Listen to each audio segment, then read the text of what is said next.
The End of Humanity and Definition of Insanity. It's Rhyme and Reason 720. There's a rhyme and reason for your life. There's a rhyme and reason why you... Hey there, Tony here, and I got to start out by asking this. God or environmentalist?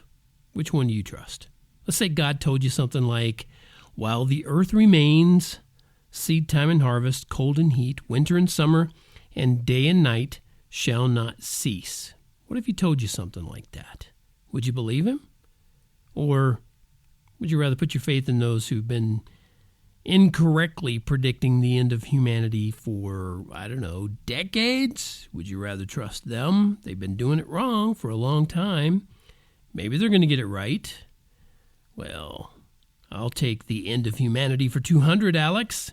Oh, sorry, that's the wrong answer.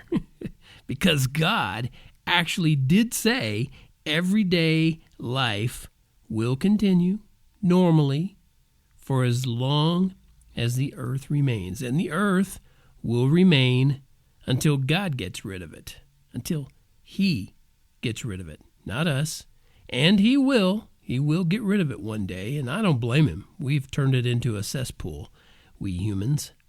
Now, I know, of course, when a heathen, also known as an unbeliever, listens to somebody like me say things like this, they're going to scoff. I know that, because it's not hip, it's not trendy, to believe in God, but especially when you can become like a god practically overnight on YouTube or Instagram or TikTok.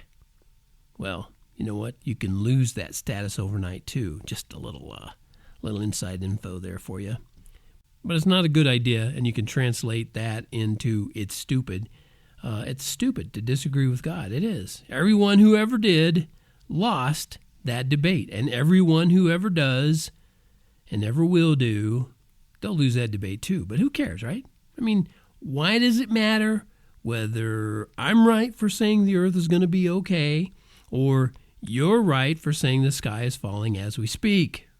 Who cares? Why? What does it matter? Because ideas have consequences.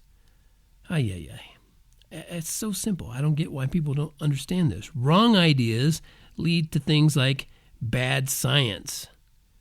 And a friend of mine likes to say it's just good science. But when it's bad science, and bad science is all around, it leads to bad ideologies, or ideologies if you prefer. And surely, don't call me Shirley, surely you can see the vicious circle that's forming there, okay? Sort of like the definition of insanity, do something over and over again expecting different results. But good ideas lead to good science. Who doesn't like good science, right? And good science can find cures for things like cancer and tumors and, limbs being cut off, and you get things replaced. And, oh my goodness, they're trying to come up with a brain transplant, but that's not going to work so well. The discovery of information encoded into your DNA, how about that? Good science can lead to that sort of thing.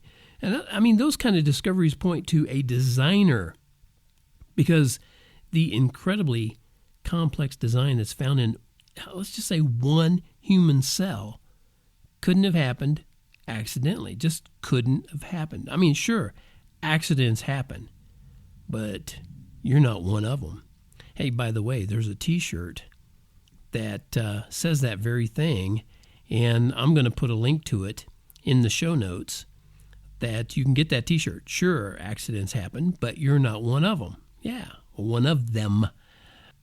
So I hope you learn to see how your own humanity shows you're loved beyond what you can comprehend. And that love can take you where nothing else can quite compare, to a place where your own life will never end. Thank you so much for tuning in to this episode of Rhyme and Reason, brought to you by TonyFunderburk.com, where you can go to the merch tab, and I'm going to insert that link, like I said, to the T-shirt that says, sure, accidents happen, but you're not one of them. Yeah, there's a T-shirt that's going to say that, and you can get one. You could also get the t-shirt that says life has rhyme and reason because God made you. There's a rhyme and reason for your